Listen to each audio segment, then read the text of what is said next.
안녕하세요. 다산에디 원장 이재현입니다. 이번 강의에서는 직류 전동기의 운전 및 효율에 대해서 알아보겠습니다.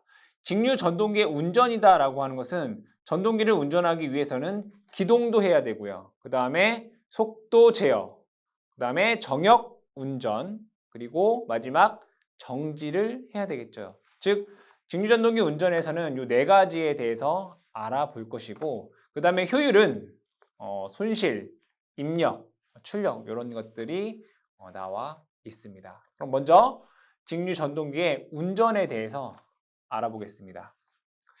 첫 번째는 이제 기동에 대해서 보겠습니다.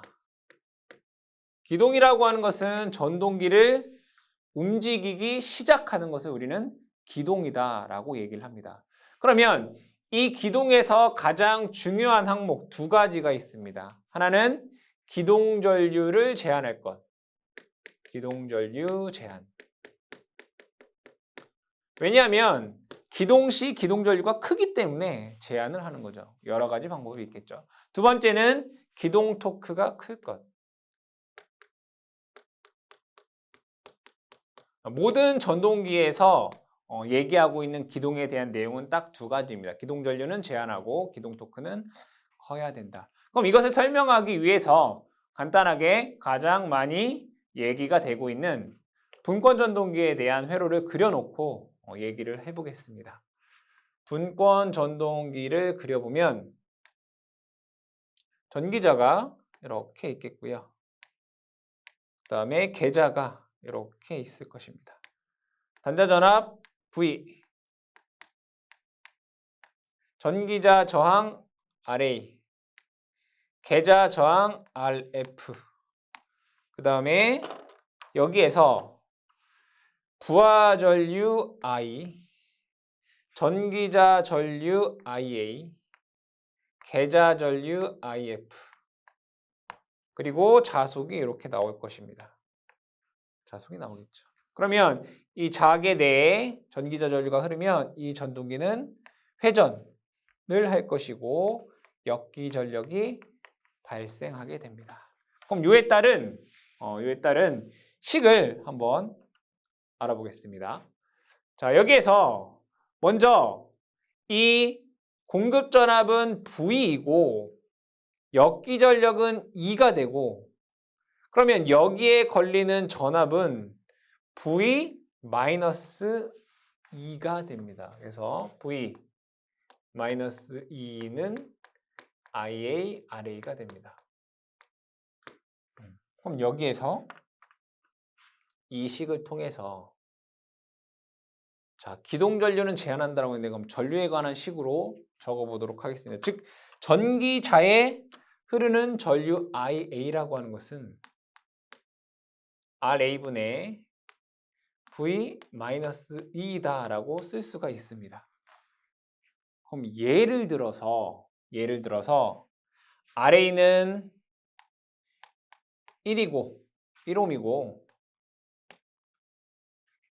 공급 전압은 100V이고 역기 전력은 90V다라고 해보겠습니다. 예를 드는 거니까. 그럼 IA는 1분의 100 마이너스 90 하면 10A가 나옵니다.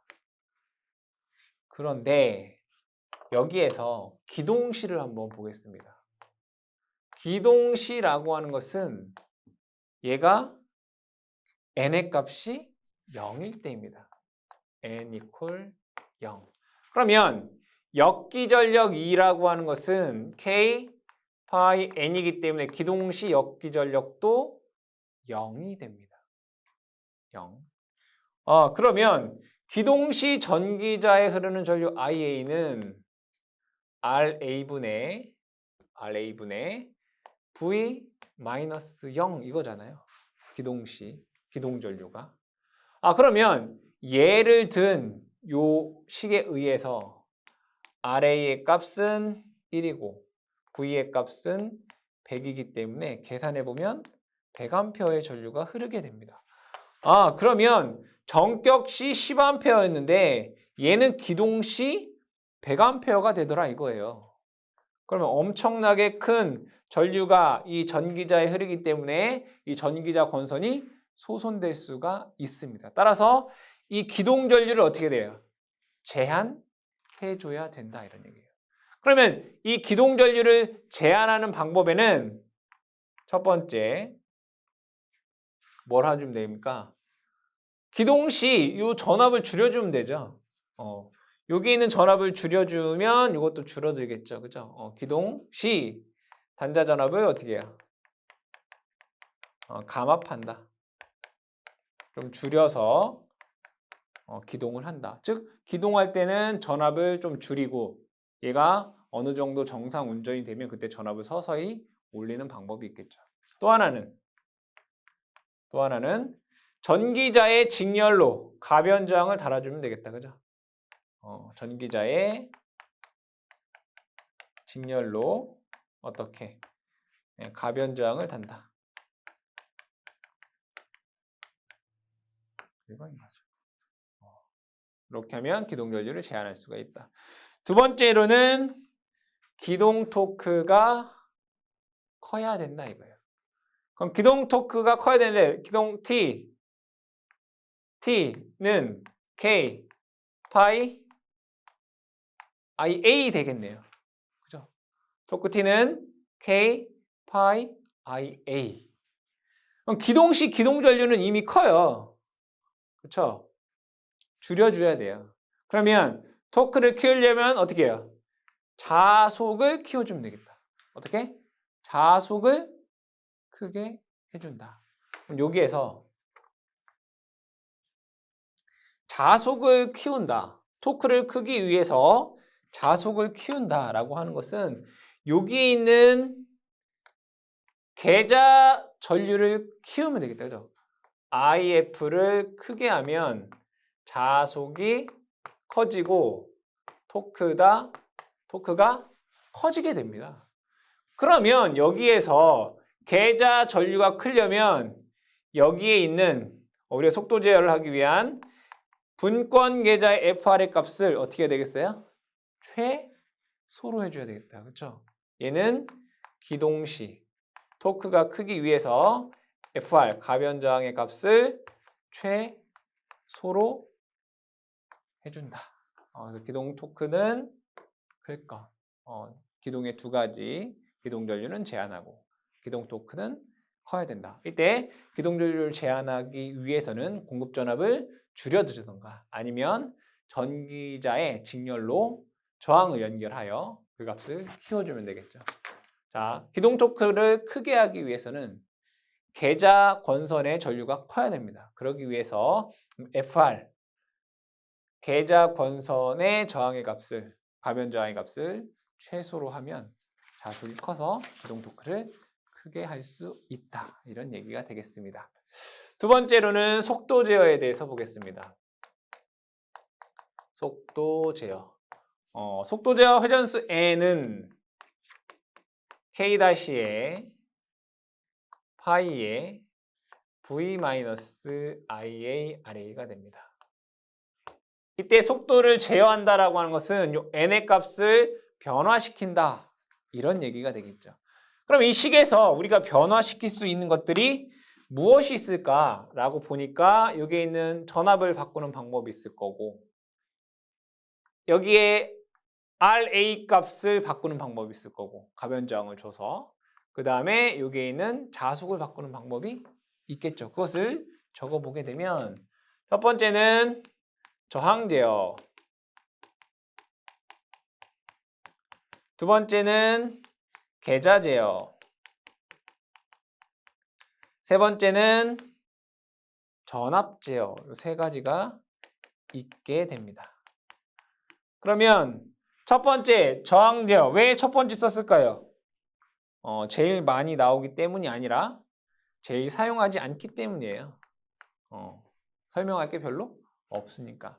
자, 여기에다가 저항을 넣게 되면 IA 전류가 크기 때문에 전압 강화도 많이 생기지만 전력 손실도 많이 생기게 됩니다. 즉 효율이 나쁘다 이거예요. 저항 제어 같은 경우에는 우리가 얘기할 게 효율이 나쁘다. 그러니까 잘 안 쓴다. 저항 제어가 있긴 한데 효율이 나쁘기 때문에 잘 사용하지 않는다 정도 기억을 해주시면 되겠고요. 계좌 제어부터 보겠습니다. 두 번째, 계좌 제어. 이 계좌 제어를 뭐라고 하냐면 정출력 제어다라고 얘기를 합니다. 정출력 제어. 볼게요. 계좌 제어를 정출력 제어. 그럼 토크에 관한 식 써볼게요. 토크 T는 여러분들 알고 계신 오메가 분의 P 또는 뭐 K 파이 IA 이렇게 쓸 수 있고, 회전수 N은 K-의 파이의 V-IA 아래 이렇게 쓸 수가 있어요. 그럼 여기에서 계좌 제어라고 하는 것은 이 자속 파이의 값이 바뀌는 겁니다. 그렇죠? 자속 파이의 값이 바뀐다. 그럼 파이의 값이 바뀌면 토크도 변하고, 그렇죠? 토크도 변하고, 회전수도 변해요. 그럼 여기에서 얘 P는 뭐 EIA예요. 토크 P는 EIA. 자, 이때 여기에서 자속 파이가 변화할 때 세로축에 자, 계좌 제어는 정출력 제어다라고 했기 때문에 P 값은 일정합니다. 이렇게. 자속이 변화하더라도 출력은 변화하지 않는다 이거예요. 그리고 자속 파이가 증가하면 회전 속도는 어떻게 돼요? 감소하게 돼요. 즉 회전 속도와 자속 파이는 서로 반비례 관계예요. 이런 그래프가 돼요. 자속과 회전수와의 관계, 자속과 출력과의 관계. 토크 볼게요. 토크는 자속이 변화하면, 자속이 증가하면 토크도 증가해요. 그러니까 정비례해요. 토크식은, 토크 그래프는 이렇게 되더라. 이 그래프를 여러분들이 기억을 해 두셔라. 그러면 이 계좌 제어의 특징을 하나하나씩 적어 보겠습니다. 첫 번째, 뭐라고 했죠? 정출력 제어다. 두 번째, 자속을 변화를 주려면 계좌 전류를 변화 줘야 되겠죠? RF를 증가하면 계좌 전류는 감소하죠. RF를 증가하면 IF는 감소해요. 그럼 자속이 감소하게 되고요. 속도는 증가를 하게 돼요. 반비례하니까 이게 감소하면 이게 증가한다. 그럼 결국에는 계좌 전류를 증가하면 속도는 증가한다. 두 번째, 그럼 이거를 반대로 적게 되면 RF를 감소하면 IF가 증가하고 자속이 증가하고 속도는 감소한다. 이런 얘기죠. 그러니까 문제에서 이게 출제가 된다 이거죠. 계좌 전류를 감소하면 속도는 어떻게 되느냐. 뭐 이런 식으로. 아시겠죠? 세 번째, 기동시. 아까 얘기했던 거지만 FR, 계좌의 가변 저항을 최소로 하라. 이것도 여러분들이 기억해 두셔야 할 사항이 되겠습니다. 자, 그 다음에 이 계좌 제어의 특징 중에 네 번째, 이 자속 같은 경우에는 IF를 조절하는 거잖아요. IF가 커지든 작든 이 IF 값이 원래 작기 때문에 전력 소모가 적다. 그렇죠? 그래서 전력 소모가 적고 조작이 간편하다. 이런 특징이 있겠고요. 다섯 번째, 이 자속에 변화를 주는 데 있어서 여러분들 자기 포화도 있죠. 그렇다고 얘를 무한히 내릴 수도 없어요. 결국에는 이 자속, 계좌 제어 같은 경우에는 속도 제어 범위가 작습니다. 속도 제어 범위가 작다라고 하는 단점이 있고요. 여섯 번째, 자속 파이가 너무 작으면 자속 파이가 작을 때 자속 파이는 뭐예요? 주자속이죠. 이 주자속이 너무 작으면 어떠한 현상이 발생할까요? 자속 파이가 작을 때 뭐예요? 전기자 반작용이 크다.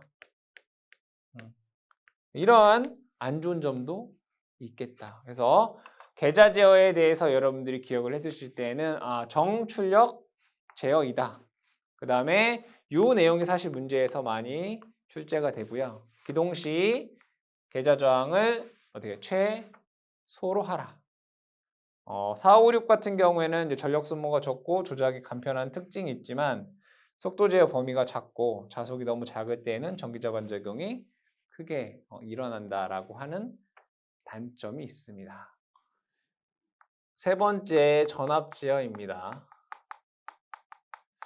이 전압 제어를 다른 말로 정토크 제어입니다. 정토크 제어. 그러니까 토크가 일정하다 뭐 이런 얘기가 되겠죠. 그럼 토크에 대한 식을 써보면 T는 뭐 K 파이 IA다라고 쓸 수 있고 회전수에는 K-에 파이에 V-IA RA입니다. 그럼 여기서 전압을 제어한다라고 했으니까 어쨌든 어떤 변수는, 즉 자속에 대한 변수는 일정하다라고 보겠다 이런 얘기입니다.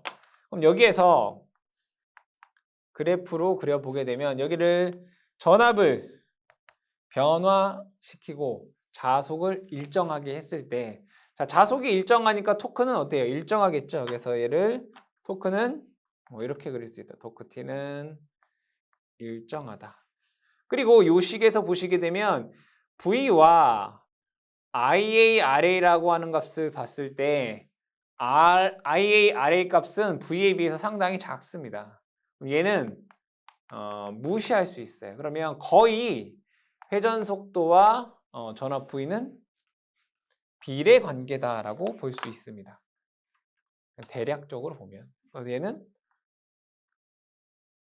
회전 속도가 이렇게 됩니다. 전압과 회전 속도와의 관계, 전압과 토크와의 관계에서는 이러한 그래프로 얘기할 수 있습니다. 그러면 여기에서 전압 제어의 특징을 간단하게 한번 살펴보게 되면 첫 번째는 정 토크 제어다. 두 번째로는 이 전압 제어 같은 경우에는 종류가 나와 있어요. 그러니까 방법. 어떠한 방법이 있느냐. 하나는 워드 레오나드 방식이 있고요. 하나는 일그너 방식이라는 게 있습니다. 적어보게 되면 워드 레오너드 방식, 하나는 일그너 방식이 있습니다. 그럼 얘를 계략적으로 한번 그려보도록 하겠습니다. 여기를 지우고 워드 레오나드 방식은 여기를 직류 전동기를 써서 얘를 회전을 합니다. 그럼 얘를 직류 발전기를 써서 전압을 만듭니다. 그럼 전압이 나오겠죠? 여기 전압을 뭐 한다는 얘기예요? 가변한다는 얘기예요. 이렇게. 그래서 우리가 실제 제어하고자 하는 전동기를 회전시킨다. 이게 워드 레오너드 방식이에요. 다시 직류 전동기를 가지고 회전을 하고 그럼 우리가 이걸 제어할 수 있겠죠. 마찬가지로 발전기도 제어할 수 있겠죠. 그럼 전압을 가변시킬 수 있다 이거예요. 이 전압을 가지고 전동기의 속도 제어를 하는 게 워드 레오너드 방식입니다. 그럼 일그너 방식이라고 하는 건 뭐냐면 여기에 이건 똑같습니다. 전동기를 회전시키고 발전기, 직류 발전기를 돌려서 전동기를 회전하는 내용은 똑같습니다. 근데 여기에서 이 전동기를 일그너 방식에서는 보통 3상 유도 전동기를 사용합니다. 그 다음에 관성, 회전 관성을 높이기 위해서 여기에 플라이 휠을 씁니다. 이것이 일근어 방식입니다. 그래서 여러분들 이 문제에서는 전압제어의 방식이 아닌 것은 전압제어의 방식인 것은 이런 식으로 출제가 되겠죠. 자, 그러면 이 전압제어의 특징은 무엇이냐라고 했을 때 제어 범위가 넓다. 속도 제어 범위가 넓다. 그러니까 광범위한 속도 제어가 가능하다. 속도 제어 범위가 넓다.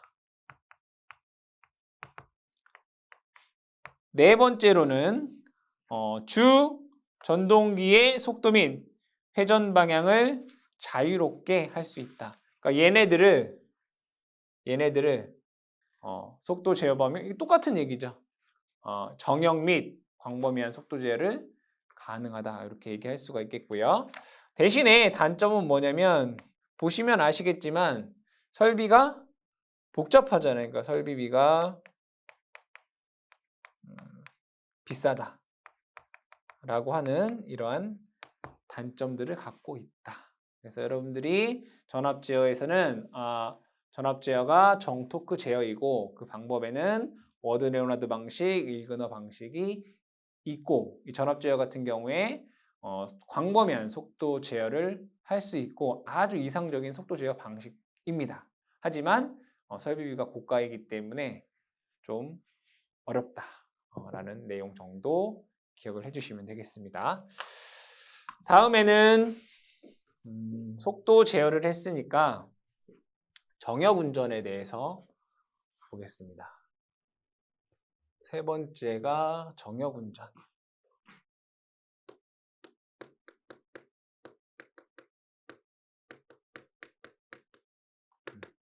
이 정역 운전에서는 여러분들이 어렵게 할 내용이 없다.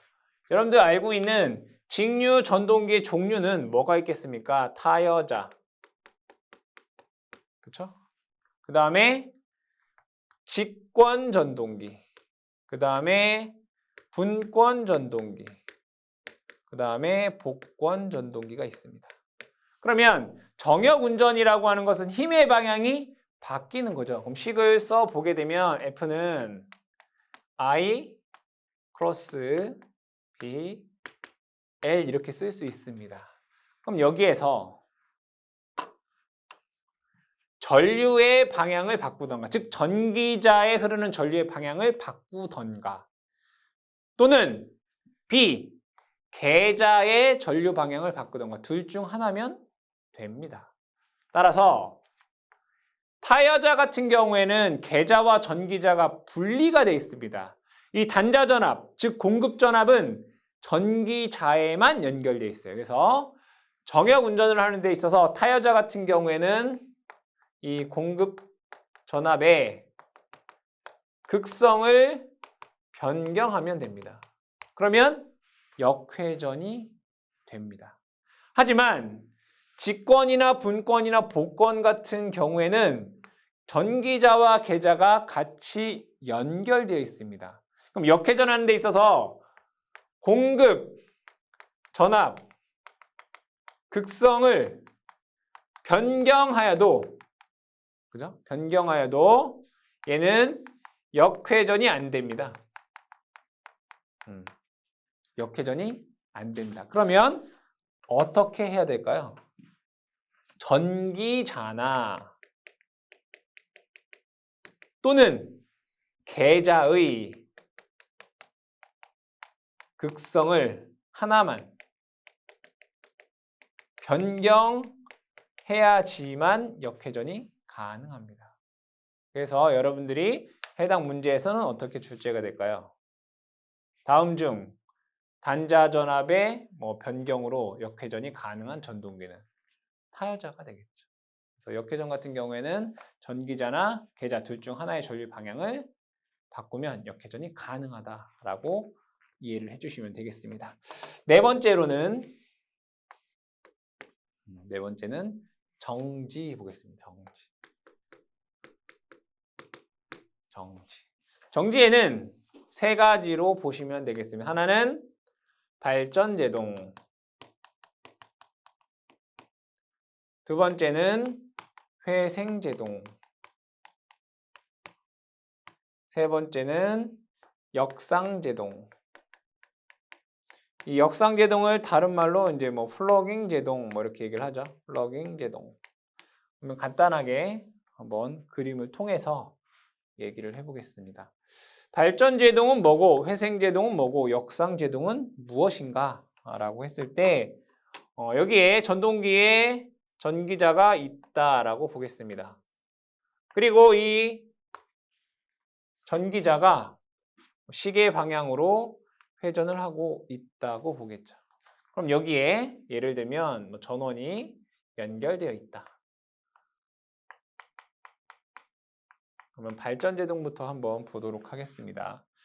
발전제동이라고 하는 것은 뭐냐면 이 전동기가 정지를 하고 있을 때 얘를 정지시키기 위해서 여기를 전원을 분리합니다. 전원으로부터 전동기를 분리합니다.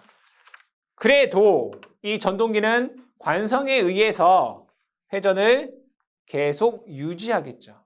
그럼 얘는 전동기에서 이제 발전기로 됩니다. 전기를 뭐 한다? 생산을 한다는 얘기죠. 그러면 전류가 어떻게 되겠어요? 방향으로 바뀌겠죠. 즉 전원 측으로 바뀌게 됩니다. 이때 발생된 요 전기를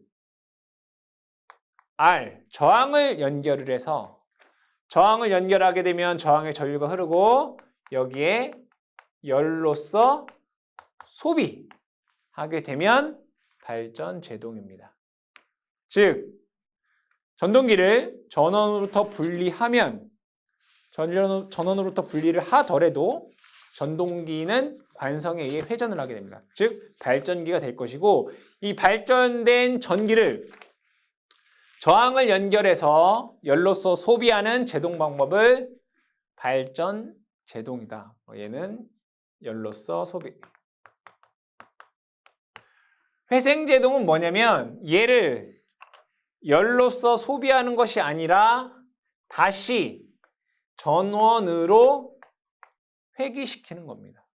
그래서 회생제동이라고 하는 것은 발전제동과 동일하지만 열로서 소비가 아니라 전원으로 환원시키는 방법이 회생제동입니다. 이 회생제동 같은 경우에는 전동차가 내리막길을 가고 있을 때 회생제동이 가능합니다. 회생제동, 발전제동. 어려운 얘기가 아니겠죠?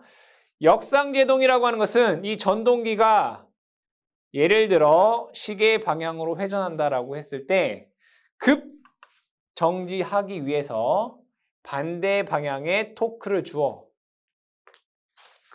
위급 상황 시 다시 반대 방향으로 토크를 주어 급제동하는 방식입니다. 그래서 얘는 급제동, 이게 역상제동이 되겠습니다. 이 세 가지에 대해서만 여러분들이 잘 기억을 해주시면 되겠다. 다시 얘기하자면 발전제동은 발전된 전기를 저항을 통해 열로서 소비하면서 제동하는 방식이고 회생제동은 발전된 전기를 다시 전원으로 보내주는 제동 방식이고요. 역상제동 같은 경우에는 역토크를 가하여 급제동하는 방식이다. 그 정도만 기억을 하셔도 여러분들이 문제를 푸시는데 큰 문제가 없습니다. 다섯 번째는 효율에 대해서 보겠습니다. 효율. 다섯 번째 효율. 효율 뭐 이타 이렇게 쓰죠. 효율. 그럼 여러분들이 알고 계신 효율은 뭐죠? 효율은 입력분의 출력을 효율이다라고 얘기를 합니다. 효율 이타는 입력분의 출력 100분율로 나타내면 곱하기 100% 뭐 이렇게 되겠다. 그러면 이러한 방식을 무엇이라고 하느냐? 이를 실측 효율이다 라고 얘기를 합니다. 무슨 효율? 실측 효율. 실제 측정하는 효율이다. 근데 여러분들 잘 생각을 해보세요. 자, 하나는 전동기, 발전기고요. 하나는 전동기다라고 보겠습니다. 그럼 얘는 입력이 기계 에너지고 출력이 전기 에너지예요. 맞나요? 전동기는 입력은 전기 에너지고 출력은 기계 에너지예요. 그러면 입력과 출력의 에너지 형태가 어때? 다르잖아요. 다르죠. 그럼 전기 에너지 같은 경우에는 우리가 명확하게 와트다라고 하는 것으로 나와 있잖아요. 측정하기가 쉽단 말이에요. 근데 이 기계 에너지라고 하는 것을 출력이 몇 와트다라고 측정하기가 쉽지 않다 이거예요. 측정을 하더라도 오차가 크다 이거예요. 따라서 이러한 실측 효율을 사용하지 않고 규약 효율이라고 하는 것을 사용하더라. 규약 효율. 그러면 이 규약 효율은 뭐냐라고 했을 때 여러분들 자, 입력은 출력 플러스 손실이라고 쓸 수 있고요. 출력이라고 하는 것은 입력에서 손실을 뺐다라고 쓸 수가 있어요. 그럼 규약 효율은 발전기하고 전동기하고 다릅니다. 발전기, 전동기에서 규약 효율은 발전기는 어디가 전기 에너지입니까? 출력이 전기 에너지입니다. 그럼 뭘로? 출력으로 얘기한다 이거예요. 그럼 입력은 출력 플러스 손실 분의 출력. 이렇게 여러분들이 계산할 수가 있겠고요. 전동기는 어디가 전기 에너지일까요? 입력이 전기 에너지입니다. 그래서 입력 분의 출력을 입력 마이너스 손실로 작성을 할 수가 있습니다. 그래서 여러분들이 이 규약 효율에 관련된 공식은 전기 에너지가 어디냐, 입력이냐, 출력이냐 그것만 생각을 하시면 규약 효율을 어렵지 않게 여러분들이 공식을 알 수 있습니다. 그럼 여기에서 손실이라는 게 나오네요. 손실. 그럼 손실에 대해서 한번 알아보겠습니다. 손실. 이 직류기에서 손실을 얘기하는 거죠. 직류기에서 손실을. 이 직류기의 손실에는 크게 두 가지가 있습니다. 부하와 관계없이 발생되는 손실. 그래서 얘를 무부하 손 이렇게 얘기하고요. 부하의 변동에 따라서 변화하는 손실. 그래서 부하 손 이렇게 있습니다. 그러면 무부하라고 하는 것은 부하에 관계없이 발생하는 손실이기 때문에 그 값이 변화하지 않습니다. 그래서 얘를 다른 말로 고정 손 이렇게 얘기를 하고요. 부하손은 부하에 따라 변화하기 때문에 가변 손 이렇게 얘기를 합니다. 그러면 무부하 손에는 무엇이 있느냐라고 봤을 때 크게 또 두 가지가 있습니다. 하나는 철손, 철에서 발생하는 손실이다 이거고요. 하나는 마찰손 또는 기계손 이렇게 얘기하죠. 마찰손이라고 하지 말고 그냥 기계손 이렇게 얘기해요. 기계손. 철손은 철에서 발생하는 손실이라 P, I 이렇게 쓰고요. 기계손은 기계니까 P, 머신, M 이렇게 쓰겠죠. 그럼 철손에는 또 두 가지가 있습니다. 하나는 히스테리시스손. 히스테리시스손이 뭐죠? 철심을 자화하는 데 필요한 에너지죠. 그래서 P, H, 뭐 K에 F에 뭐 BM 제곱 뭐 이렇게 쓸 수가 있습니다. 그 다음에 하나는 와류손.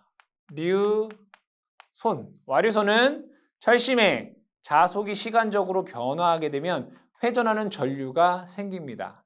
그 전류와 철에 있는 저항이, 즉 철에 있는 저항에 와 전류가 흐르면 I제곱 R만큼의 또 손실이 발생하겠죠. 그걸 와류손 이렇게 얘기합니다. P, E는 뭐 K의 T의 제곱, F의 제곱, 뭐 BM 제곱으로 쓸 수가 있습니다. 기계손에는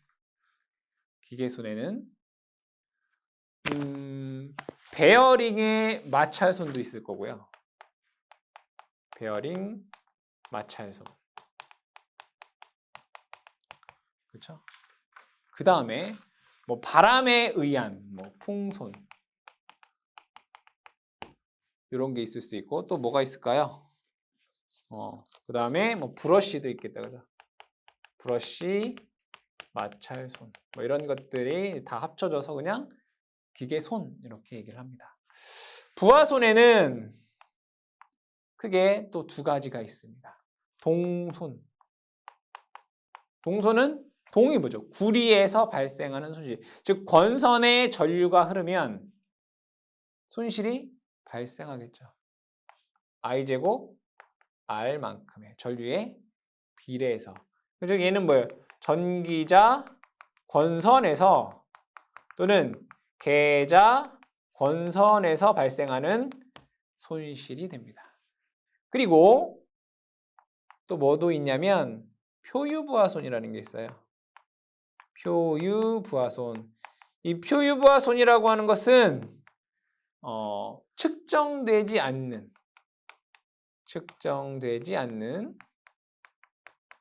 손실. 있긴 있지만 잘 측정되지 않는 그러한 손실을 다 통틀어서 표유부하손 이렇게 얘기해요.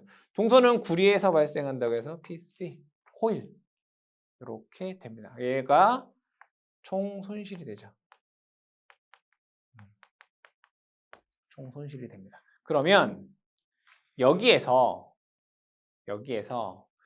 이 손실이 어떠할 때 최대 효율을 갖느냐, 이게 또 얘기를 해야 되겠다, 그렇죠? 최대 효율. 최대 효율. 이게 제일 중요한 거죠. 네, 문제 제일 많이 나오니까. 최대 효율 조건. 최대 효율 조건은 여기 보시게 되면 고정손과 가변손이 같을 때입니다. 그러니까 무부하손과 부하손이 같을 때. 적어볼까요? 부하손과 부하손이 같을 때. 그렇죠? 그러면 무부하손을 다른 말로 뭐라고 한다고 했죠? 고정손이라고 한다고 했어요. 그럼 고정손과 뭐가? 가변손이 같을 때 라고 얘기해도 돼요. 그리고 이 무부하손 중에 가장 많이 차지하고 있는 것이 철손이에요. 그럼 얘를 뭐라고 써요? 철손과 뭐가 같을 때? 부하손에 가장 많이 차지하고 있는 게 또 동손이에요. 동손이 같을 때. 얘가 이러할 때 최대 효율을 갖는다라는 건 여러분들이 기억을 해두시고, 조금 더 부가적으로 얘기하자면 철손 중에서도 히스테리시스손과 와류손의 비율도 있겠죠. 히스테리시스손이 약 뭐 공식에 의한 게 아니라 뭐 실험에 의해서 약 얘가 한 80% 정도가 되고 얘가 한 20% 정도가 되더라라는 정도는 그냥 상식으로 기억을 해두시고요. 그러면 얘네들에 대한 손실을 그래프로 나타내 보면 이렇게 나타낼 수 있습니다. 고정손은 I 부하전류예요. 여기는 부하전류고 여기는 PL 손실입니다. 부하 전류가 증가하더라도 무부하손은 변해요, 안 변해요? 안 변하죠. 그래서 얘는 무부하손 이렇게 됩니다. 무부하손, 그죠? 부하손은 전류의 제곱에서 비례하잖아요, 여기. 동소는 전류의 제곱에 비례한다. 그럼 얘는 어떻게 그릴 수 있어요? 이렇게 그릴 수 있어요. 그럼 언제 최대 효율이 된다고요? 이때 최대 효율이 된다고요. 무부하손과 초가 되겠죠? 부하손. 이때 최대 효율이 돼요. 그럼 효율에 대한 그래프를 그리면 한 이렇게 돼요. 얘가 최대가 돼야 되니까 이렇게 정도가 되더라. 이렇게.